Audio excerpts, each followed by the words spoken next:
നമസ്കാരം. MLA-മാരിൽ 70% പേരും criminal case പ്രതികളാണ്. കേരളത്തിൽ MLA-മാരിൽ പകുതി പേരും കോടീശ്വരന്മാരാണ്.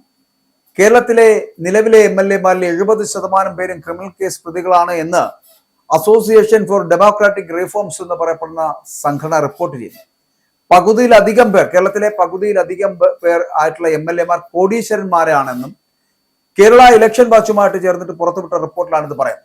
കേരളത്തിൽ MLA-മേൽ പകുതിയിലധികം പേരും കോടീശ്വരന്മാരാണ് എന്നുള്ളത് ഞെട്ടിക്കുന്നതല്ലേ? 92 പേർക്കെതിരെ ക്രിമിനൽ കേസുകൾ നിലവിലുണ്ട് എന്ന് പറയുന്നു. ഇതിൽ 33 MLA-മാർ കൊലപാതക ശ്രമം ഉൾപ്പെടെയുള്ള ഗുരുതരമായിട്ടുള്ള കുറ്റകൃത്യങ്ങളിൽ ഉൾപ്പെട്ടവരാണ് എന്നുള്ളതാണ്. 2 MLA-മാർക്കെതിരെ ഇന്ത്യൻ ശിക്ഷാ നിയമത്തിലെ 302 വകുപ്പ് കൊലപാതകം അത് പ്രകാരവും 3 പേർക്കെതിരെ 307 വകുപ്പ് കൊലപാതക ശ്രമം ഇത് പ്രകാരവും കേസുകളുണ്ട് എന്നുള്ളതാണ്. 3 MLA-മാർ സ്ത്രീകൾക്കെതിരായിട്ടുള്ള കുറ്റകൃത്യങ്ങളിൽ പ്രതികളാണ് എന്നുള്ളത്. ഒരാൾക്കെതിരെ ബലാത്സംഗ കുറ്റവും ചുമത്തിയിട്ടുണ്ട് എന്നുള്ള റിപ്പോർട്ടുകളാണ് ചൂണ്ടിക്കാട്ടപ്പെടുന്നത്. CPM-ന് 58 MLA-മാരാണുള്ളത്. ഇതിൽ 43 പേർക്കെതിരെയും കേസുണ്ട്. അതായത് കേസുള്ളതിന്റെ ഏകദേശം 74% പേർക്കും CPM-ലെ MLA-മാർക്ക് കേസുണ്ട് എന്നുള്ളതാണ്. കോൺഗ്രസിലെ 21-ൽ 19 പേർക്കെതിരെയും കേസുണ്ട്. ഏകദേശം ഒരു 90% വരുന്നവർക്ക് കേസുണ്ട് എന്നുള്ളതാണ്. മാത്രമല്ല ഈ MLA-മാരുടെ ആസ്തി കണക്കുകൾ ADR റിപ്പോർട്ടിൽ പറയുന്നത് 72 MLA-മാർക്ക് 1 കോടി രൂപയിൽ കൂടുതൽ ആസ്തിയുള്ളവരാണ്. എല്ലാ MLA-മാരുടെയും മൊത്തം ആസ്തി എന്ന് പറയപ്പെടുന്നത് 363.78 കോടി രൂപയാണ്. ശരാശരി ഒരാൾക്കപ്പോൾ 2.75 കോടി രൂപ ഓരോ MLA-ക്കും വരുമെന്നർത്ഥം. Kerala Congress M, JDS, NCP, Kerala Congress എന്നീ പാർട്ടികളിലെ എല്ലാ നിയമസഭാ അംഗങ്ങൾക്കും 1 കോടിക്ക് മേൽ ആസ്തിയുണ്ട് എന്നുള്ളതാണ്. അതായത് പ്രാദേശിക പാർട്ടികളിലെ MLA-മാരും നേതാക്കന്മാരുമാണ് സർവാത്മന, അവരാണ് ഈ പറയുന്നത് പോലെ കോടീശ്വരന്മാരിൽ കോടീശ്വരന്മാർ. പ്രമുഖ പാർട്ടികളിൽ IUML, കോൺഗ്രസ്, CPM MLA-മാരിൽ പലരും കോടീശ്വരന്മാരാണ് എന്നുള്ളതാണ്. കോൺഗ്രസ് MLA ആയിട്ടുള്ള മാത്യു കുഴൽനാടനാണ് ഏറ്റവും ധനികൻ.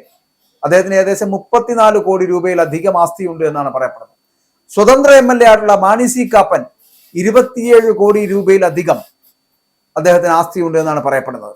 കേരള കോൺഗ്രസ് ബിയുടെ നേതാവായിട്ടുള്ള KB ഗണേഷ് കുമാർ 19 കോടി രൂപയിലധികം ആസ്തിയുണ്ട് എന്നാണ് പറയപ്പെടുന്നത്.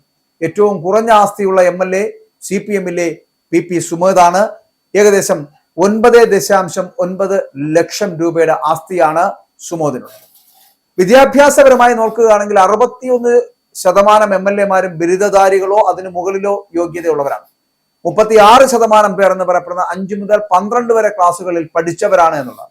നിയമസഭയിൽ സ്ത്രീകളുടെ പ്രാതിനിധ്യം വളരെ കുറവാണ്. ആകെ 11 പേർ, അതായത് 8% മാത്രം സ്ത്രീകൾ. പ്രായപരിധി അനുസരിച്ച് നോക്കുകയാണെങ്കിൽ 70% MLA-മാരും 51-നും 80 വയസ്സിനും ഇടയിൽ പ്രായമുള്ളവരാണ്. ബാക്കിയുള്ള 30% പേർ എന്ന് പറയപ്പെടുന്ന 25 വയസ്സിനും 50 വയസ്സിനും ഇടയിൽ പ്രായമുള്ളവരാണ്. അപ്പോൾ 70% MLA-മാരും ക്രിമിനൽ കേസ് പ്രതികളാണ് എന്നുള്ളതാണ് MLA-മാരുടെ പ്രത്യേകത. മാത്രമല്ല കേരളത്തിലെ MLA-മാരിൽ 50% പേരും കോടീശ്വരന്മാരാണ് എന്നുള്ള പ്രത്യേകത കൂടി ഉണ്ട് എന്നുള്ളതാണ്.